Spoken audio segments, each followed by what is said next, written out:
All right, Shalom.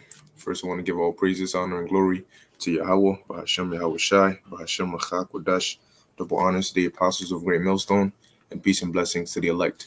This is just going to be a nice short lesson, okay, concerning, patience. All right, in when we are put in situations, all right, that we might not necessarily understand. All right, at the moment, we got to be patient. All right, and always remember to be spiritual. All right, because oftentimes, or not oftentimes, all the time, all right, as it tells you here in the book of Romans, whatever it is that the Lord is doing for you, all right, if you're doing what you're supposed to be doing, and ultimately, if you're of the elect, it's going to work out for you. It's really for your benefit, okay? Though you might not be able to see it, because remember, the scriptures say the Lord declares the end from the beginning, all right? So if the Lord is doing something for your benefit in the long run, you might not see it right then and there on the spot, and it might not feel nice right then and there on the spot. It might feel like chastisement. It might feel like you catching hell, or you're going through this, or you're going through that. But if you didn't go through what it is that the Lord is putting you through, all right, at that moment, then you can't either appreciate, number one, appreciate or get to the point in which He's trying to take you to, right? So this is Romans chapter 8, get into the point, verse 20. Matter of fact, I'll start at verse 27. It says, "And he that searcheth the hearts knoweth what is the mind of the Spirit." Okay, because that heart going to what? The heart goes into your the Hebrew word lab, which means your mind. Okay, and that's really what your mind is, what drives everything else. Like what you think, okay, is how you act. Okay, what you're able to understand from what you're seeing, or what you're feeling is what you react based on. Okay, and that's really your spirit within you.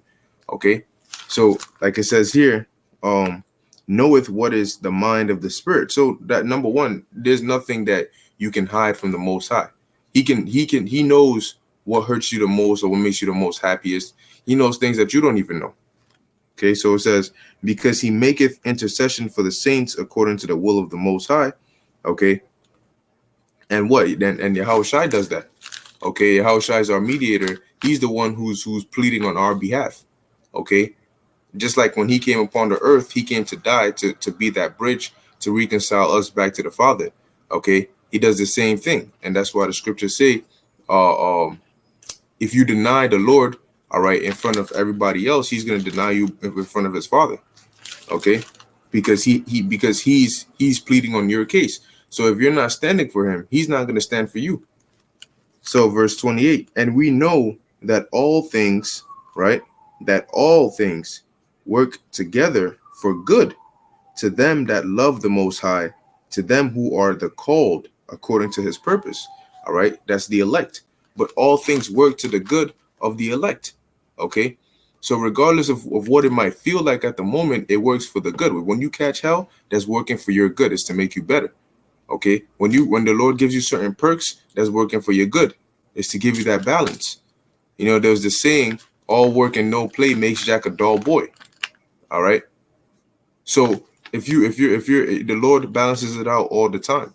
Okay, but whatever situation you might find yourself in, it's not necessarily for your destruction. All right, but if you're of the elect, it's for your good. Okay, and that's why you have to remain patient, because at the end, later on down the line, the Lord will reveal it to you as to why he made you go down a certain way, or why he purposely had you do something that in the flesh might have felt bad, or you might have felt like, damn, this is annoying, this is unbearable, this is vexing.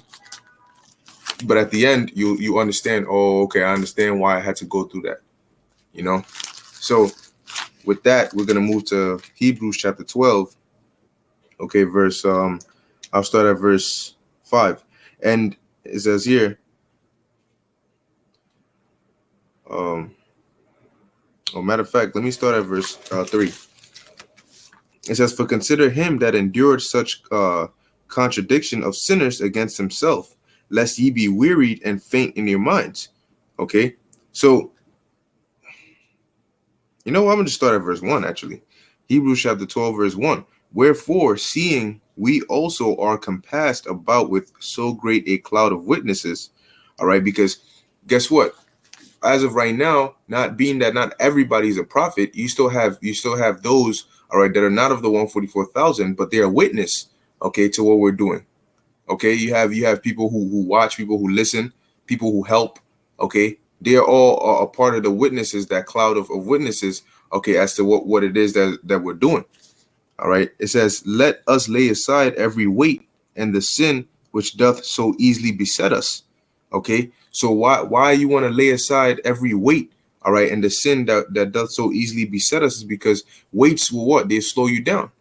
Okay, when you have weights, all right, on you, what they're really suppressing your full speed, and that's why people use that. People do weighted training to either get stronger or to get faster. Okay, but so they don't do it, all right, just to keep it permanently. They do it so that when they get used to it, when they take it off for the actual race, they can run their best. But we don't need weights on us right now.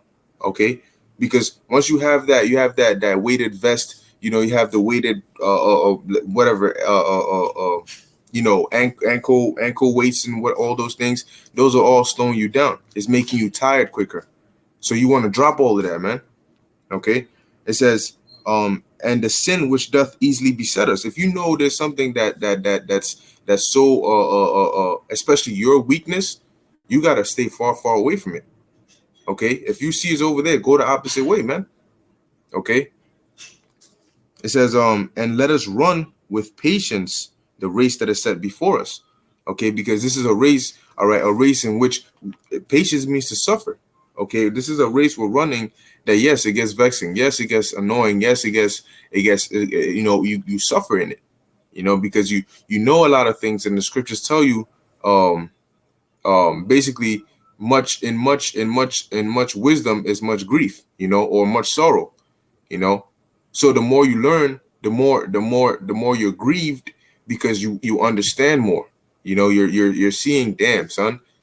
Now you're seeing everything that's wrong. You're not just seeing the little bit of rights, but then you're seeing everything that's wrong, because you now know what wrong is. So now when you see it all around you, it's even more vexing. Okay, so it says, looking onto Yahushua, the author and finisher of our faith. All right, for the joy that was set before him endured the cross. Okay, because what was Yahushua's reward? The Lord gave him dominion over everything. Okay, the kingdom, everything. That's for Yahushua. All right, and when the elect are going to be joint heirs with Yahushua, because he's going to share it with them. Okay, so it says, endured the cross, despising the shame, and is set down at the right hand of the throne of the Most High. So when Yahushua was on here, man, his whole life, all the hell he caught, people talk constantly, trying to curse him out, saying all these different things, and you got to understand, it's more difficult when because he came from the spirit world. Okay, he was the first spirit creator. He knows all of that, man. So it's like for funny, your creation, all right, to look at you and then revile you and talk all this smack about you when you're here to fulfill prophecy that's for their benefit. Just imagine what that's like. Imagine the mental toll that takes on you. Constantly having to do that. Okay, knowing that what's gonna happen for those that don't hear your message, but that they're not gonna hear it. So it says, despising the shame, and is set down at the right hand of the throne of the Most High. Because he was embarrassed, man. He was spat on. All right, he was hit. People just kept talking smack. All these different things, and it wasn't like over a little small crowd. No, it was a big thing. Okay, it was a big thing. So it says, for consider him that endured such contradiction of sinners against himself, lest ye be wearied and faint in your minds. See, so you're catching hell. You're going through these different things, and you can't see, because at the end of the day, after Yahushua had endured the cross and despised the shame, he's sitting down at the right hand of the Most High, waiting for his enemies to be his footstool. So as of that was the good. At the moment, it didn't feel good, to the point where Yahushua prayed to Yahweh, all all right, for if it be the Lord's will to let that cup pass, okay, but because it didn't feel good, he was in the flesh. But at the end of the day, it was for his good, okay, and that's why he's gonna get what he's gonna get. So that's why he's telling us, man, when you're going through what you're going through, all right, and you feel like you're catching hell and you're going through all these different things, and sometimes it feels unbearable. Remember what Yahweh Shai went through, because what we're going through is not on the level of what he went through. Okay, none of us could have done what he did, but yet he still did it. Okay, so then that's what tells you, yo, like, you know what I mean, you gotta pick it up and go, man, because that's our big brother. He was able to bear his cross. See, everybody's cross has been designed for them. All right, just like everybody's journey has been designed for you. So the Lord knows your strengths, your weaknesses, your limits, and your cross, all right, your burdens have been designed just for you.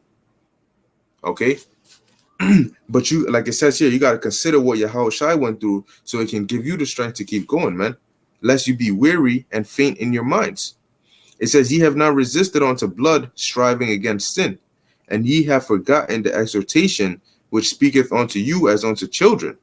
My son, despise not the chastening of the Lord, nor faint when thou art rebuked of him. Why? Because it's not for your destruction. It's not because the Lord is trying to make you just it's pointless. No, it's all for the good of you.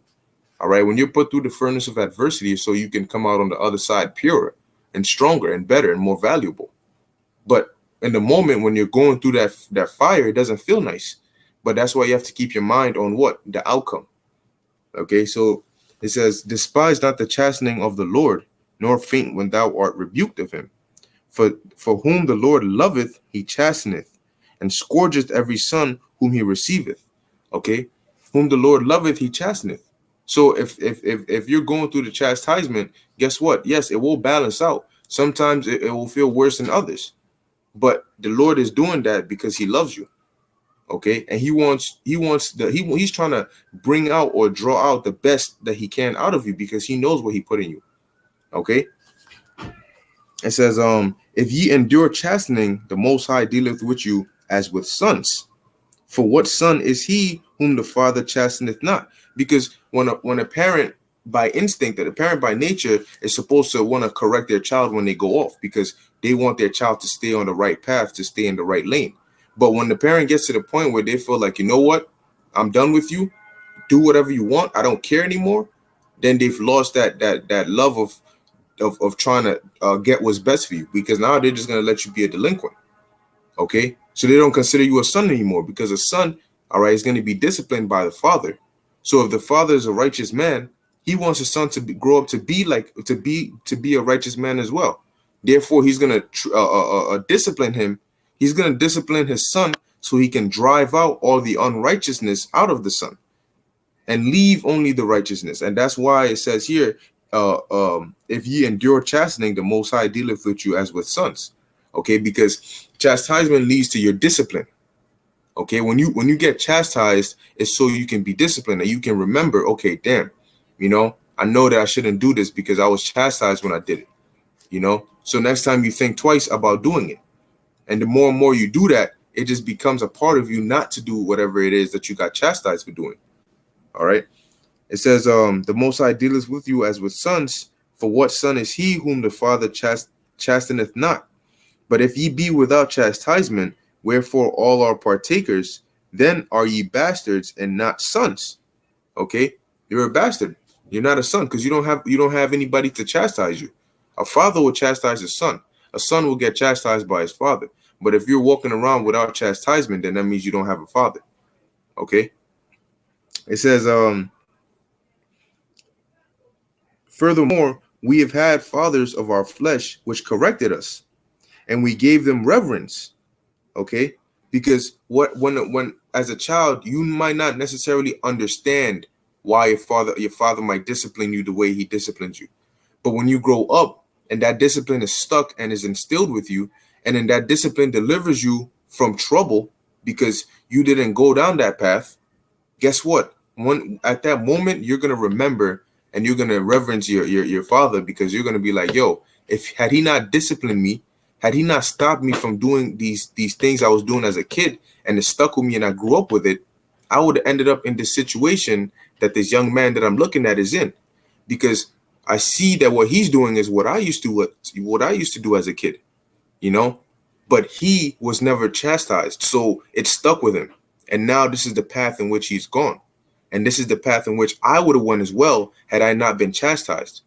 You see, so as a child, because I didn't see this future, I didn't see myself falling in trouble because of that. All I saw was that it was fun. I wanted to do it, so I didn't understand why I would get beat for doing it. You know, all I knew is that, oh, I would just get beat if I did this, because I would be told it's bad. Don't do it. Okay. But now you thank your father, because after he chastised you or he beat you for doing that, okay, and it stuck with you, to where even at a young age, if you didn't understand why you shouldn't do it, you just understood that you shouldn't do it because you're gonna get beat. So you don't do it. And then in the future, you understand, damn, this is the real reason why I got beat for doing those things, because it would have led me into jail. It would have led me into the grave. It would have led me into trouble, you know? So it says, and you reverence what? Your father for that.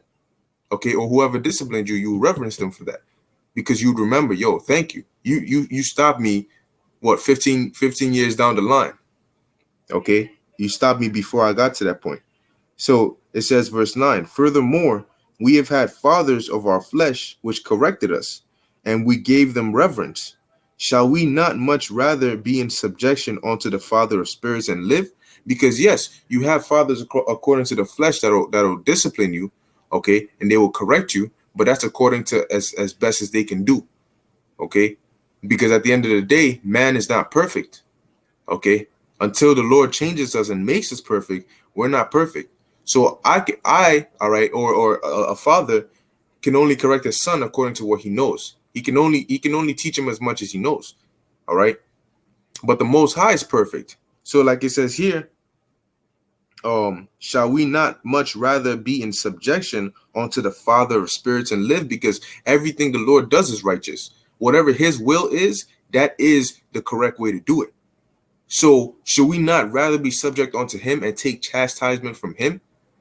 Okay, because your father could correct you on certain things, but other things he might not be able to correct you on. Maybe he didn't see you do it. Maybe he didn't know. Maybe he wasn't corrected on it. So you might grow up and be disciplined in certain things, but other things you might not be, because you know that's just common nature. But if you're subject, all right, and you're being chastised by the Most High, there's not going to be any field or any corner or any aspect that you're not going to be disciplined in. Okay, that you're going to end up saying, damn, I was disciplined in this, but had I known this, I wouldn't have done it. No, the Most High knows your heart. He knows your mind. He knows what you're susceptible to do. He knows what your weakness is. And that's why you have the scriptures here to comfort you. The scriptures tell you everything you should and shouldn't do. Okay, because once you're subject unto the chastisement or the discipline of the Most High, guess what? You stay out of trouble. You know how to move. Okay, so it says, and live. Because what is the chastisement of the Most High? The Most High chastises you when you go off, when you do something that's wrong, all right, when you sin, okay? And then the penalty for sin is death. So he's trying to stop you from getting to sin, because once you get to sin, you're going to get to death, all right? So if you're subject to the laws or the chastening of the Most High, then you're not going to go down the path of sin, and in turn, you're going to live, all right? It says, for they verily for a few days chastened us after their own pleasure, but he for our profit, that we might be partakers of his holiness. Okay, yeah, because your parents they'll chastise you for their own pleasure, as in, okay, I've disciplined them the right way that I see fit. You know, now I know, okay, he's good now. Okay, but it says here, but he, the Most High, he chastises us for our profit, that we might be partakers of his holiness. Our chastisement, our spiritual chastisement we go through is for everlasting life. It's for immortality. It's for a kingdom. You know, it's for peace. It's for joy. It's for all of that. It's for the holiness. Okay. It says, verse 11, now no chastening for the present seemeth to be joyous, but grievous. Because in the moment, you know what I mean? You're not really enjoying it. It's not a real good feeling. Okay, even though you might know that it's for the good, but it might not feel good. Okay, when certain people, as especially as a child, you eating vegetables, they tell you got to eat it. It doesn't taste good, but they tell you it's good for you. Okay, now you're like, you're saying it's good, but it tastes bad. But the feel is not necessarily the result. The results might be good, but the feel isn't good. Okay, but that's how it is. In order to get to the good, you have to go through the bitter in order to get to the sweet. Okay, so it says, now no chastening for the present seemeth to be joyous, but grievous. Nevertheless, afterward it yieldeth the peaceable fruit of righteousness unto them which are exercised thereby. Okay, so if you're exercising it, if you're being chastised, if you're learning from it, yeah, it doesn't feel good when you getting chastised at the moment, but the outcome, all right, is what you're looking for, and that's in everything: training, practice, working out, all right, dieting, discipline, studying, all these different things. Guess what? We do it as a necessity or as a need, as a have to, so we can get to the other side. I'm studying because I want to gain knowledge. I'm working out, right? It's not like I'm enjoying the pain or I'm enjoying the burn. No, I'm working out because I know I want to enjoy how I'll look afterwards, or the strength I'll gain afterwards. I'm eating these vegetables, though they're bitter and I don't like them, but I'm eating it because at the end of it, the sweetness is gonna come, where I'm gonna feel good about myself. I'm gonna be healthier. So I'm doing all these things that in the moment might be grievous, they might not feel joyous, but at the end are gonna what? They're gonna give me what I'm looking for. So you're catching hell, you're enduring the wickedness all around you, you're staying away from it, all right? Because at the end, what that if you do that, you're gonna gain that kingdom, man. If you denounce the chip and you decide to go hungry for a couple of days, you decide to live the hard way, where things aren't easy, things aren't common, and rely on faith. Yeah, it might not feel good at the moment, okay, but at the end, the Lord will bless you, man. The Lord will provide food for you. Okay, you might starve a couple of days, but He'll provide the food for you. You might be tired, but He'll give you an eternal rest. Okay, you might be sick, you might be weak, He'll give you a new body. Okay.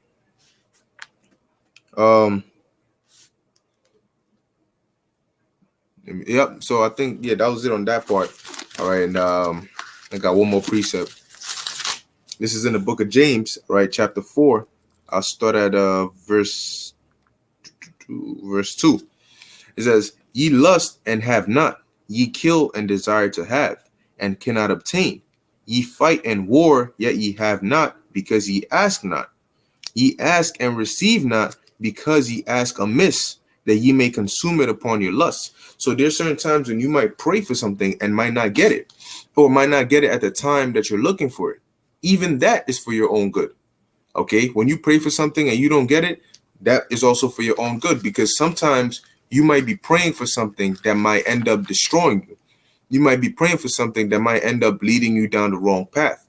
And so the Lord looking down the line into the future, something that you can't do like He does, guess what? He knows, no, if I give this to you, you're going to go down the wrong path. So I'm not going to give it to you.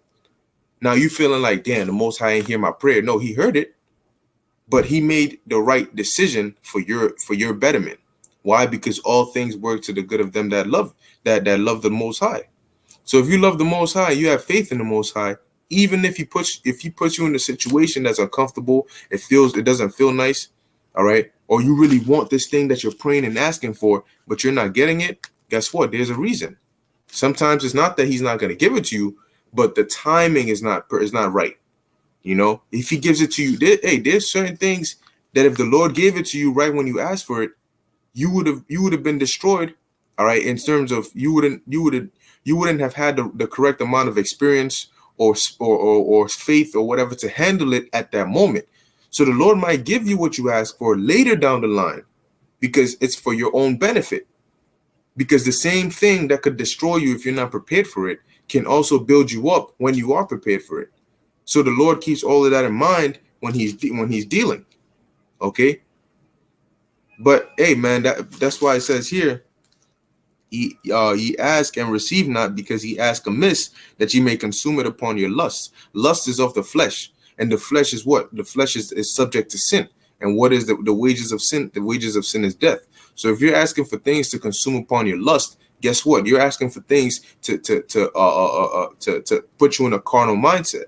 However, when you ask of things to increase your spirit, the Lord gives it to you right then and there, man.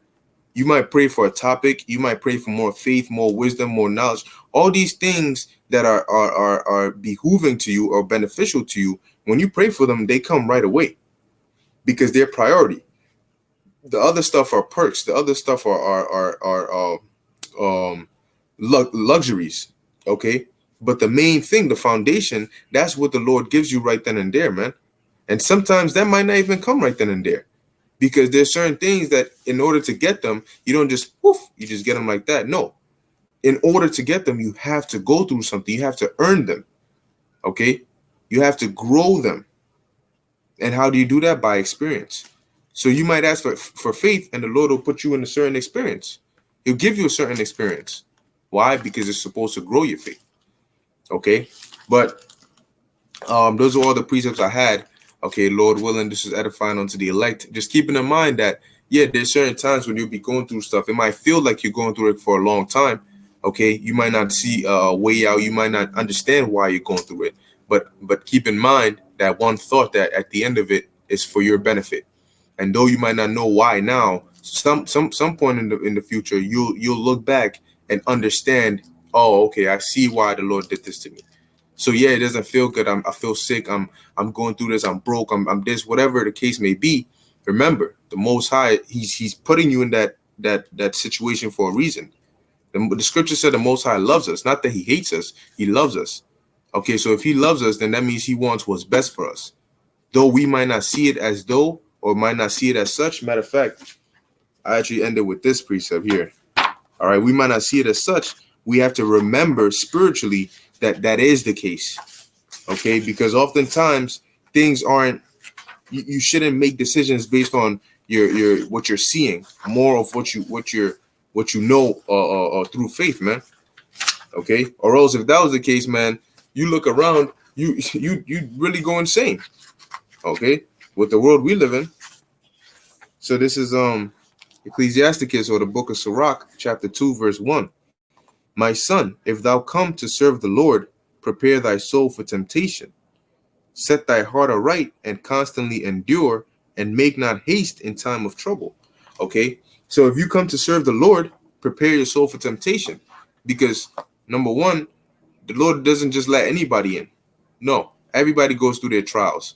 And temptation, once you're delivered from temptation, guess what? You go up a level. Okay, so it says, set thy heart aright, meaning set your mind right. Okay, come in here with the right mindset. Okay, it says, and constantly endure, because you're constantly going to be hit with things to endure. All right, and make not haste in time of trouble, because that's where you get irrational decisions. All right, the second something happens, you're so quick to do something that you might do the wrong thing. Okay, here it is. You see something coming at you. Instead of examining exactly where it's going, you step into the right, and next thing you know, maybe the thing is trying to swerve you, and then it goes to the right, and then boom, collision. Okay, so you gotta really examine things before you act upon them. Okay, so it says, cleave unto him and depart not away, that thou mayest be increased at thy last end. So when you're going through this, you're supposed to, even though it's coming from the Lord, you're supposed to seek him and cleave unto him. Don't run the other way, because it's only going to get worse, man. Because the cure, all right, the medicine and the disease both come from the same creator. Okay, the cure and the sickness both come from the same person, the same creator. So if the Most High gives you a sickness, where do you think you have to go to get the cure for that? You got to go to the Most High. Okay, you can't run away, because then what? You're just going to be running away with the sickness. Okay, so you have to cleave onto him. Why is he doing that? Because he's getting you accustomed to seeking him in time of trouble, man. Okay, it says that thou mayest be increased at thy last end. Okay, whatsoever is brought, because that's when you're going to find out why the Most High gave you that disease, okay? Or that's how you're gonna find the antidote to that disease, okay? But if you run away, guess what? You might run 50 miles, but you didn't run your problem. You didn't leave your problems behind, because your problem was with you. So that problem is with you wherever you end up until you face it, okay? So it says, whatsoever is brought upon thee, take cheerfully, and be patient when thou art changed to a low estate, okay? Because, hey, when any, and that's just basics, man. When something gets broken down, it usually gets built up better than before, okay? When you're trying to fix a car or whatever, you have to take apart the parts and then fix them again.